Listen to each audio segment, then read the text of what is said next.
There's been a ton of discussion on what's going on in Toronto real estate as the market stats came out in April 2025. And if we take a look at any of the media articles, they are very much doom and gloom. But let's talk about what exactly is happening in Toronto real estate proper and discuss a little bit what's going on in the GTA, because those numbers may not be as bad as you may think. I'm Michael Ouzas. I'm a realtor here in the city of Toronto. If you ever want to book in a call to discuss your plans for Toronto real estate, click on that first link down below or scan the QR code in the top corner. If you've taken a look at any of the news articles in the last few days, you've noticed that Toronto real estate, specifically Greater Toronto real estate, has really been taking a bit of a hit here as we've gone through 2025. Now, we did just get an election that's come and gone, and there seems to be some kind of tariff talks in the works, and that may play a big role in uncertainty out there in the Toronto real estate market. Let's take a look at what those stats actually mean, because there are some things that may actually surprise you, especially when it comes to Toronto proper versus the rest of the GTA. Here's that first article that says Toronto home sales taking an absolute nosedive and nobody wants to buy. And they do show some pictures here of semi-detached houses in the city of Toronto. And I can assure you that these properties, if they're renovated and priced well, are selling in multiple offers even today. And we're going to take a look at those stats very shortly. One of the big factors when we're looking at any of these stats is they're always comparing everything to April of 2024. And if we take a look solely at April 2024, sales and pricing are definitely over the last year, especially for the Greater Toronto area, but it's not exactly the same story for Toronto proper. And this chart here is taking from the Toronto Market Watch. So 2025 saw 5,601 sales, whereas 2024 had 7,300 sales, and that's a difference of minus 23%. New listings up about 8%, and active listings is up 54%. We've seen a big difference in active listings, but there is a caveat to this, which we'll get to in a second. Average price, $1,107,000. And last year, that average price did hit $1,155,000, down about 4.1%. Listing days on market is around 25 and property days on market 33. These are both up compared to where things were selling last year. I just want to take a quick jump over to the new TRREB, which is our MLS board here in Toronto. And this is a very important thing to keep in mind, is that with the TRREB MLS system, which TRREB is a part of, they've added a number of new client boards over the last year, and many of these boards trade within the Greater Toronto area and broader Greater Golden Horseshoe. As a result, the historic data have been updated to reflect the addition of these boards, listings, and transactions. This means that historical data has changed relative to previously published statistic reports, and you can see the updated historic data there. Now, this is an important consideration, because what this is saying is that now with all the amalgamation of these boards, which I'll show you in a very short second, there are a ton of more listings on the market, and very different than if we're just discussing Toronto proper. So let's take a look at some of these stats. And when I mentioned that PropTex did amalgamate a lot of areas, if we take away the city of Toronto, here are all the areas that were just amalgamated into the GTA stats: Northumberland, Ottawa somehow, Oxford, Parry Sound, Perth, Peterborough, Prince Edward County, Renfrew County, Sudbury. This is a big change from just Toronto proper. So for this video, we're going to solely look at Toronto, because with all that extra data that's out there in those other regions, it definitely makes a big change when it comes to active listings on the market. So if we're taking a look at Toronto proper and we take a look at transaction volume, we can clearly see that transaction volume is the highest we have seen for the year of 2025. Back in March, 1,980 sales for the city of Toronto, 1,638 in February, 1,433 in January, and 1,396 in December. Now, where does that compare compared to last year? Well, last year in April, there were 2,670 sales. And if we actually go back to 2020, you could see that April 2020 was the lowest volume. Of course, that's when the things were locked down. And then as we went through the 2021 craze, April 2021 was the highest April we've seen basically ever. And that was at 4,705 sales. Now, here's where we need to take a look at transaction price, because this has changed a lot as well. And if we take a look at where things were back in January, the average transaction price in the city of Toronto was $800,000. In April, we're at $930,000. This is important because this is one of the highest transaction prices for April that we have seen basically since 2022. And 2022 for the city of Toronto was actually the peak for average transaction price at $980,000. If we take a look here, $930 930. Big difference from where things were in even April, which is at 910. If we go back to 2023, that was at 875. And going all the way back to 2021, which we saw the highest transactions, that was at 870. So we've actually surpassed all those numbers other than the peak of the market in April of 2022. Now let's take a look at each market individually. So let's bring this into a graph that's a little easier to see. Overall, months of inventory for Greater Toronto area, you're just under 5. So basically 1 in 5 properties have been selling. Average price down 4% from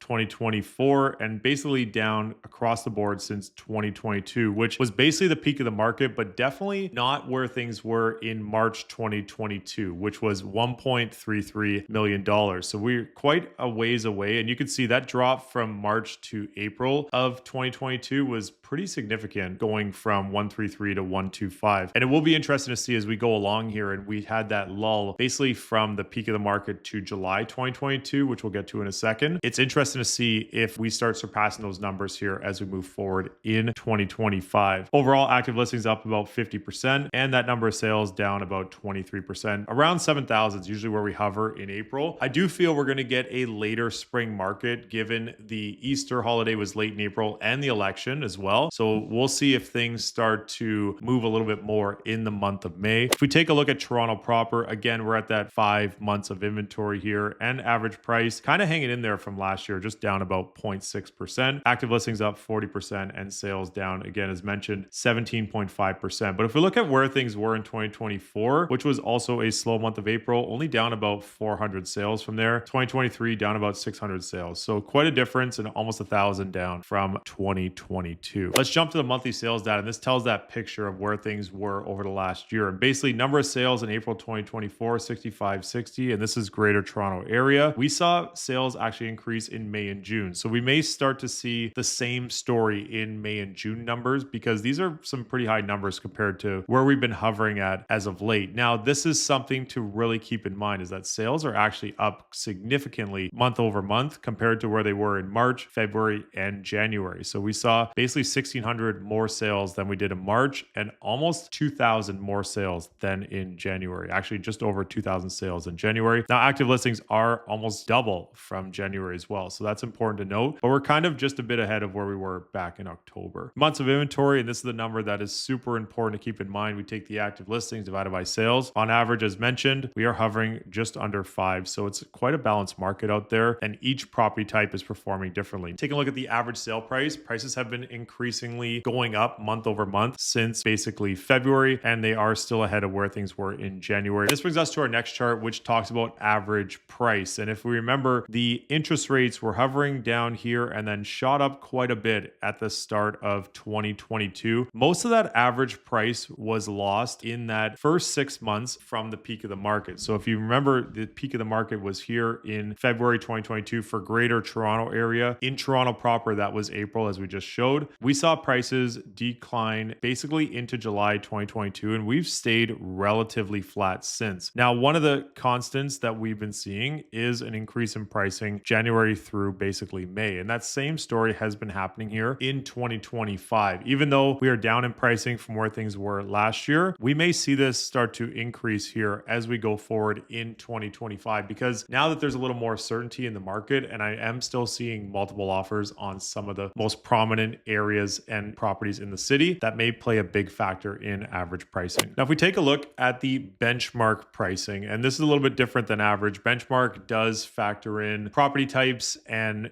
different things when it comes to what exactly it looks like on where things should be. Instead of just taking averages, which could be the mix of the higher end, the lower end, if we take a look at benchmark price down from the peak of 2022 in February for detached, we're at about 1.6 million for a detached property in the city of Toronto as a benchmark. For semi-detached, you're looking around 1,279. For townhouses, you're at about 830, and for condos, 638. And that's a big difference from where things were even at the start of last year. We've been seeing condos slowly slowly grinding down here as we've been going, and detached and semi-detached been holding pretty steady. So taking a look at the Toronto detached numbers, this is for Toronto proper, and let's compare the last 4 months. Active listings is the highest we have seen since January, but sales are also the highest we have seen since January. In fact, they've been increasing pretty significantly, and a big jump from March to April for detached properties in the city of Toronto. Months of inventory has actually come down since where we saw in the last few months, which is making it more competitive on the detached properties. Pricing have been hanging in there, basically relatively flat March to April, but up a pretty good amount from January. So we'll be watching to see if January becomes the bottom of the market as we keep getting off of this 1.579 mark and trending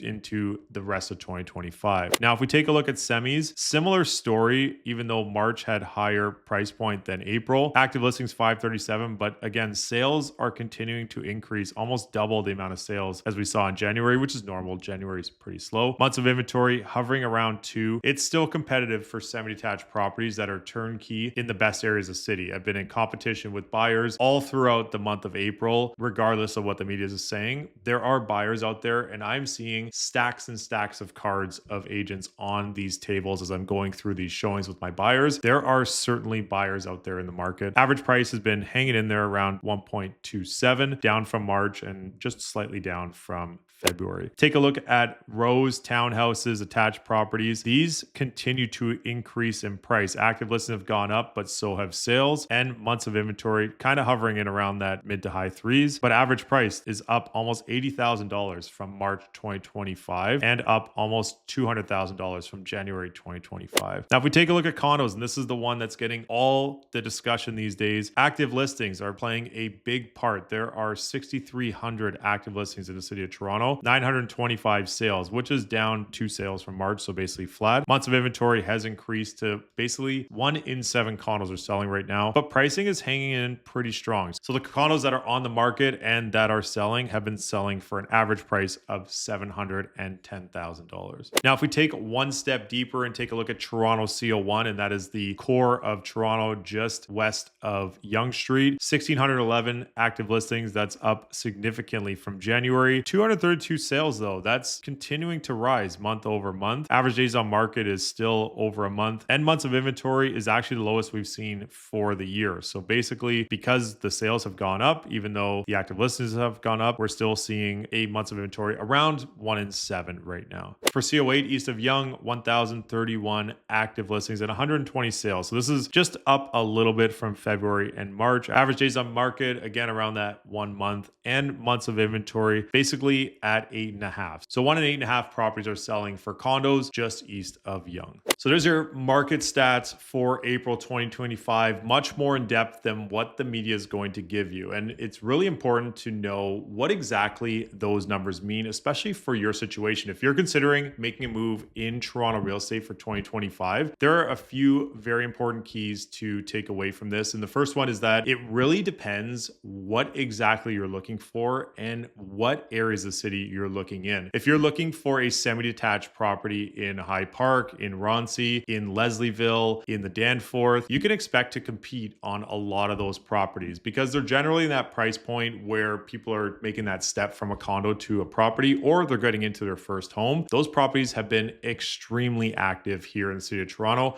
If you're looking for a condo, this could be an opportunity for you to get into the condo market at a much lower price than where things were. And one of those things where you can go out and an opportunity to go and take a look at multiple properties before making that final decision. It's a great thing for buyers to have that choice. If you're a seller and you have a condo to sell, with the other properties on the market, knowing what all the comparables are super important, but also how you look, how it presents, and where that price is at. For today, in now May of 2025, will make that difference on selling or sitting on the market for longer. If you're not sure where to start, click on that first link down below, scan the QR code. Would love to help your journey for Toronto real estate. I'm Michael Ouzas. Thanks for watching.